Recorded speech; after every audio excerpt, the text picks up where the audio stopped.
Year 330 BC, Persepolis burns. Flames devour palaces that took 150 years to build. But it wasn't Alexander who destroyed Persia. It was something much more silent. When Greek soldiers entered the imperial treasuries, they found 180,000 talents of gold and silver, the equivalent of $2.4 trillion today. And you know what they discovered? That all that gold couldn't save the empire. Because Persia didn't fall to foreign swords, it fell to the corruption of its own hands, to the luxury that poisoned its blood, to wars that should never have begun. And today, modern superpowers are making exactly the same mistakes. They just changed the names of the currencies. Before we continue, check if you're already subscribed to the channel, and write in the comments where you're watching this video from. I love knowing how far these stories reach. Year 550 BC, Cyrus the Great unifies the Persian tribes and conquers the largest empire the world had ever seen, from the Mediterranean coast to the borders of India. More than 5 million square kilometers under a single crown. But Cyrus wasn't just a conqueror. He was an architect of civilizations. He created the first imperial postal system in history. Messengers could cross the entire empire in just 7 days. He built the Royal Road, a route of more than 2,500 kilometers connecting Sardis to Susa, crossing mountains, deserts, and rivers. He respected local religions. He didn't destroy temples. He didn't ban foreign gods. On the contrary, he incorporated them. He freed the Jews from Babylon and financed the reconstruction of the Temple of Jerusalem. That's why, to this day, Cyrus is the only Gentile called Messiah in the Bible. And most importantly, he established a tax system so efficient that provinces paid in gold, silver, cattle, and soldiers without rebelling. A quarter of the known world used Persian coins. The gold daric became the first international currency in history. Its purity was so reliable that merchants from Athens, Egypt, and Babylon preferred it over their own currencies. Each daric contained 8.4 grams of pure gold, and on the reverse, the image of the great king with his bow, symbol of power and justice. Reliable, stable, respected from Egypt to Afghanistan. Persepolis, the ceremonial capital, was a work of architectural art.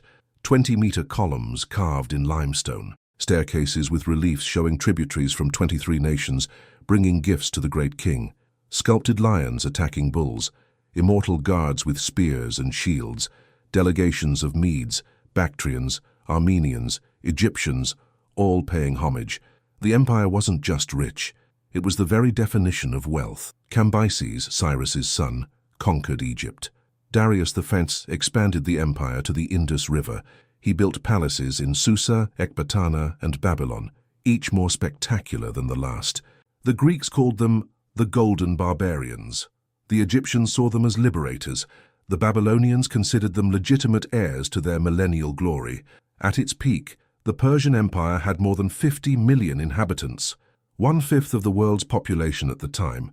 It controlled the most important trade routes of the ancient world. The Silk Road passed through Persian territory. Spices from India, silk from China, incense from Arabia, everything flowed through its roads and ports. Taxes generated estimated annual income of 14,500 talents of silver, a fortune so immense that Greek historians couldn't believe it. Persia wasn't an empire. It was the empire, the standard against which all others were measured. But behind the glory, something deadly was growing in silence, and that poison had a name: arrogance. Darius III ascends the throne in 522 BC. He's an administrative genius. He divides the empire into 20 satrapies, creates a unified code of laws, standardizes weights and measures, but he also commits the first fatal mistake. He decides to invade Greece. Why? Because a small city called Athens had supported a rebellion in Ionia, a Greek province under Persian rule. For Darius, this was an unforgivable offense. So he gathers a huge army and sends it across the Aegean Sea. Year 490 BC, Battle of Marathon. The Persians have 25,000 soldiers, the Athenians barely 10,000. According to all laws of military logic, Persia should win easily, but they lose. The Greek hoplites, with their phalanx formation, shatter the Persian lines.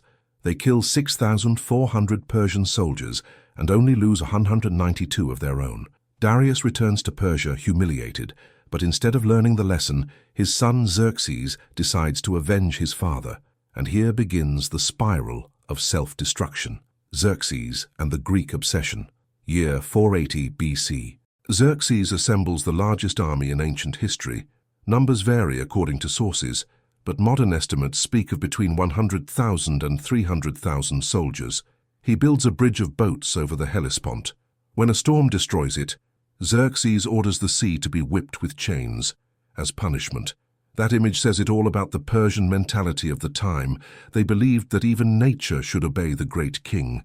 He crosses into Greece with his immense army, burns Athens, destroys the Acropolis. But then comes Salamis.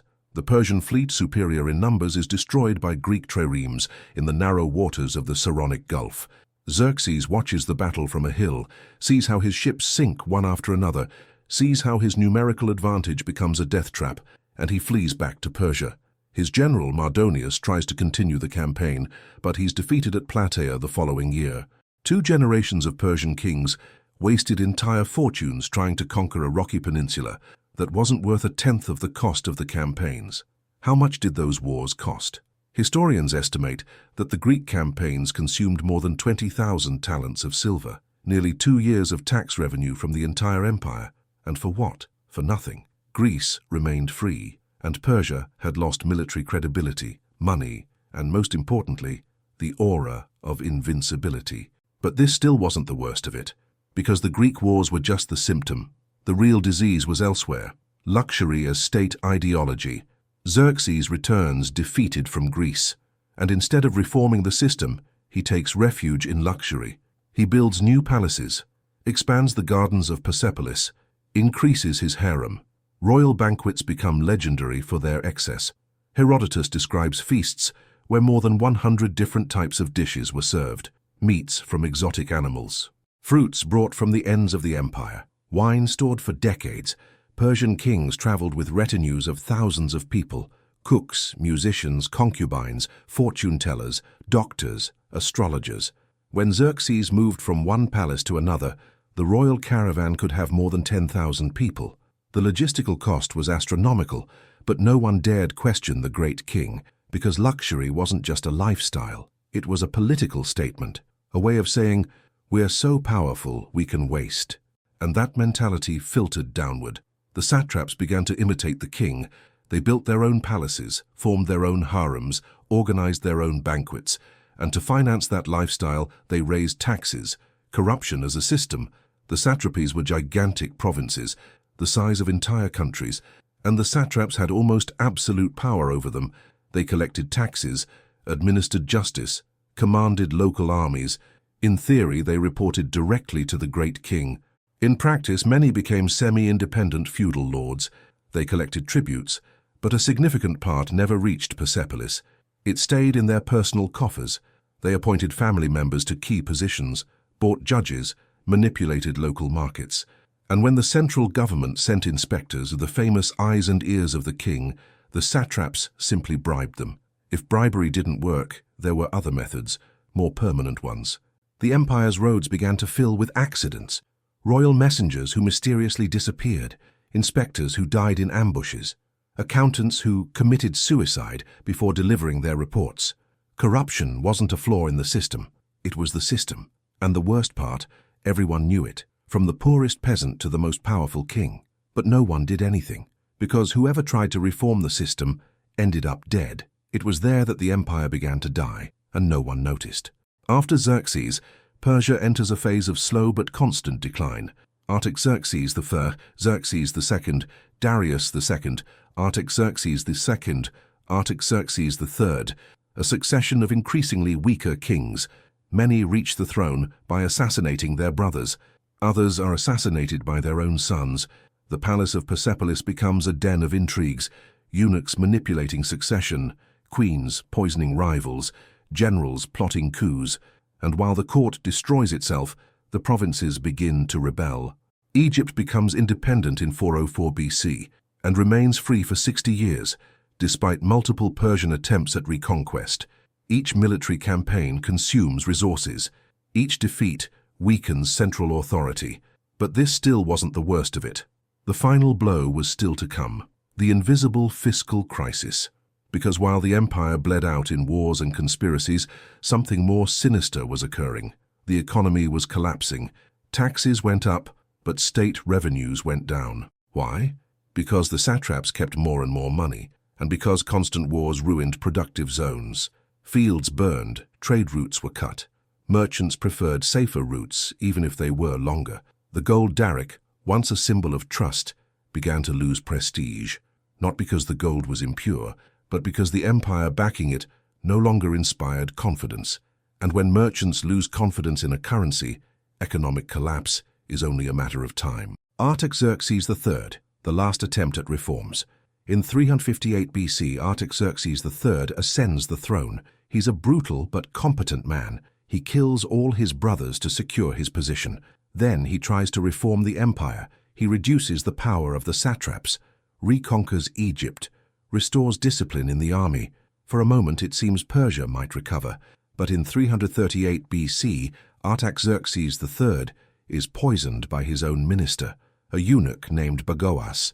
Bagoas places Artaxerxes IV on the throne, a puppet king. 2 years later he poisons him too, and finally places Darius III on the throne, a well-intentioned man but completely inadequate for the task.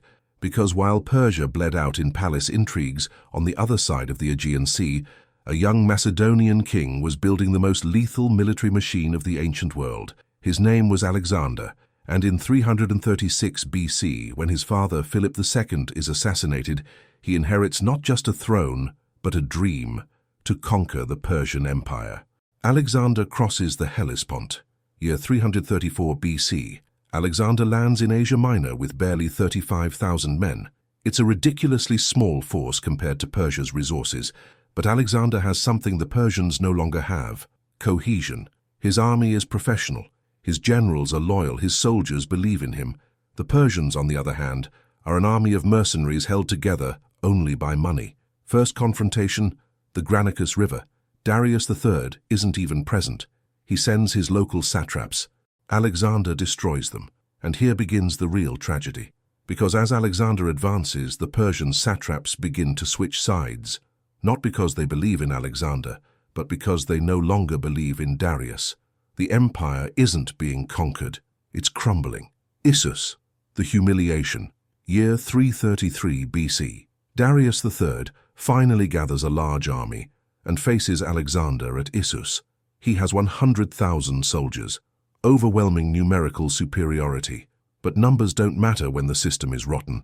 Persian generals fight each other for command. Greek mercenaries in the Persian army doubt whether to defend a king who doesn't pay them on time. Alexander charges directly at the center, where Darius is, and Darius flees. He abandons his golden chariot, abandons his family, abandons his dignity. The Persians lose not because their soldiers are cowards.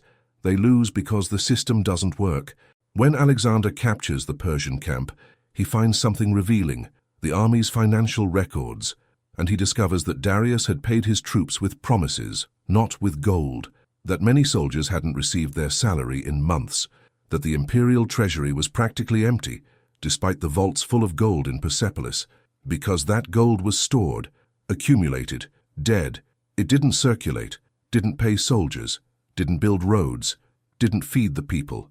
It was a symbol of wealth, but it wasn't real wealth. Gaugamela, the end. Year 331 BC. Darius III makes one last desperate attempt. He gathers an even larger army than at Issus. Some historians speak of 250,000 men. He chooses the battlefield carefully. A huge plain near Gaugamela, perfect for using his cavalry and war chariots. But none of that matters, because at the critical moment of the battle, Darius flees again.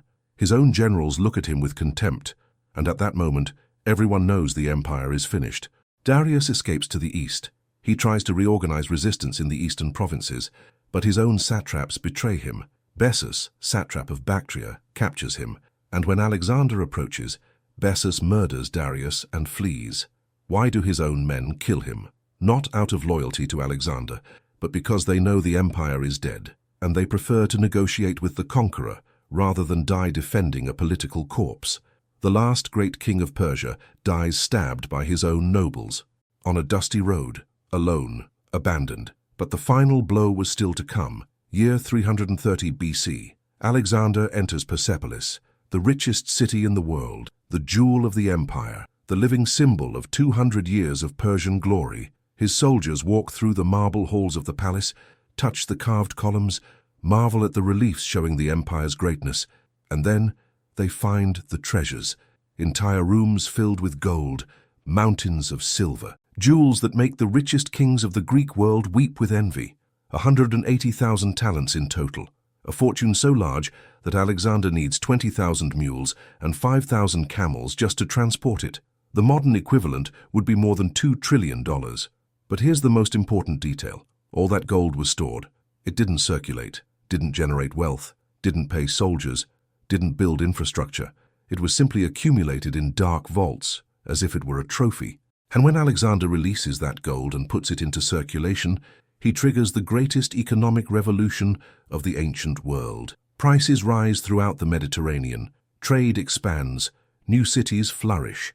Because it turns out Persia's wealth wasn't in its gold. It was in its capacity to circulate that gold, and when they stopped doing so, the empire died economically long before it died militarily. The fire. One night, during a banquet, Alexander and his generals drink excessively. A Greek courtesan named Thais suggests burning Persepolis as revenge for the destruction of Athens 150 years earlier. Alexander, drunk, agrees, and that same night, the torches are lit. Fire devours the cedar roofs from Lebanon. Stone columns crack from the heat. Reliefs blacken. The palaces that took 150 years to build are consumed in a single night. The staircases where 23 nations paid tribute fill with ash. The rooms where kings received ambassadors collapse. Persepolis burns. And with it burns the last symbol of Persian power. When dawn breaks, only ruins remain, broken columns, blackened walls, destroyed sculptures. The empire that dominated half the world for 2 centuries has disappeared. The final exodus. Persian nobles flee eastward. Some take refuge in Bactria, others in India. The satrapies disintegrate. Each local ruler declares himself an independent king. Markets collapse. Trade routes are cut. The Daric loses all its value. In a matter of months, 50 million people who lived under a single administrative system find themselves fragmented into dozens of small kingdoms. The largest empire of the ancient world disappears in less than a decade, not because Alexander was invincible, but because Persia was already dead before he arrived. It had poisoned itself with its own gold, it had drowned in its own luxury, it had rotted from within, and when the external enemy arrived, he didn't have to destroy anything. Just push the pieces that were already falling. Now stop, take a deep breath, and observe the current world, because the story of Persia isn't just a lesson from the past, it's a prophecy of the present. The United States and imperial luxury. The United States has 735 military bases in 80 countries, more than any empire in history. Maintaining that global presence costs more than $800 billion a year, just on defense. Is that different from Persia spending fortunes on endless wars? The Pentagon has a budget larger than the GDP of most countries in the world. And yet, the United States lost in Vietnam, lost in Afghanistan, lost influence in Iraq, exactly like Persia, lost in Greece. Again and again, wasting resources on campaigns that made no strategic sense, only prestige, only pride, only arrogance, the invisible debt. The United States has a public debt of more than $35 trillion. That's 130% of its GDP, and growing. Persia at its peak had a similar debt-to-income ratio, but the gold was stored in vaults, it didn't circulate. Today, the situation is worse, because the United States doesn't just store gold, it prints money without real backing. The Federal Reserve has created trillions of dollars out of nothing in recent decades. Consequence? Silent inflation, loss of purchasing power, erosion of the middle class, just like Rome, just like Persia, diluting the currency, calling wealth what is only paper. Systemic corruption. In Persia, the satraps stole and lied. Today, corporations and lobbyists buy legislators. Laws are no longer written for the people. They're written for whoever pays most. A Princeton University study showed that the preferences of the average citizen have almost zero impact on American public policy. Economic elites and organized interest groups are the ones who really decide. Is that different from Persian satraps deciding according to their own benefit? the obscene luxury of the elites. While 40 million Americans can't afford basic healthcare, billionaires compete to see who gets to space first. While cities fill with homeless people, Wall Street executives receive bonuses of hundreds of millions of dollars. Jeff Bezos built a $500 million yacht, so big it needs a support yacht to carry the helicopter. Elon Musk bought Twitter for $44 billion, as if it were a toy. Is that different from Xerxes building palaces while his people paid increasingly higher taxes? The collapse of trust. In Persia, when mercenaries stopped believing in the system, the empire fell. Today, trust in American institutions is at historic lows. Only 20% of Americans trust the federal government. Only 7% trust Congress. When the people stop believing in the system stops working. And when the system stops working, someone from outside comes and simply pushes the pieces that are already falling, the external enemy that waits. Alexander waited for the perfect moment, when Persia was at its weakest. Today, China watches, builds alliances, expands its economic influence, creates alternatives to the dollar. The BRICS talk about a common currency. Saudi Arabia sells oil in yuan. Russia and China trade without dollars. The system that sustained American hegemony, the petrodollar, is being dismantled, piece by piece, not with wars, with economics, exactly like Alexander dismantled Persia, not just with battles, but by showing that the Persian system no longer worked, the illusion of eternal power. Persia thought it was invincible, because it had the largest army, because it had the gold, because it had lasted 200 years, and in one decade, everything collapsed. The United States thinks it's invincible, because it has the most powerful army, because it has the dollar, because it dominated the 20th century and part of the 21st. But empires don't fall when they're weak. They fall when they believe they're invincible, because that arrogance is what prevents them from reforming, what prevents them from seeing the symptoms of decline, what prevents them from changing before it's too late. They thought they were too big to fall. Persia thought the same. And when Alexander crossed the Hellespont, the world discovered that empires don't fall from invasions. They fall because they're already dead inside. And today, we're repeating the same story. They just changed the names of the currencies. The dollar replaced the Daric. Washington replaced Persepolis. Wall Street replaced the Persian satraps. But the disease is the same. Excessive luxury, systemic corruption, endless wars, imperial arrogance. Power doesn't fall from the outside in. It rots from the inside out. And when it finally falls, no one can believe it, because everyone thought it was eternal. When money dies, everything else dies with it. Persia didn't fall because Alexander was stronger. It fell because it became addicted to its own greatness. It confused wealth with power, confused accumulated gold with a healthy economy, confused military prestige with real strength. And in the end, all that gold stored in vaults couldn't buy even one more day of life for the empire, because empires aren't destroyed with swords. They're destroyed with lies, with corruption that's accepted as normal, with luxury that's celebrated as virtue, with wars that are justified with pride. The satraps stole, the kings squandered, the generals betrayed, and the people watched, powerless, as everything crumbled. And when Alexander arrived, he didn't have to conquer anything. He just had to push what was already falling. The lesson is clear, the history is written, and the script is repeating. Persia fell, Rome fell, Spain fell, England fell, all empires fall. They all thought they were different.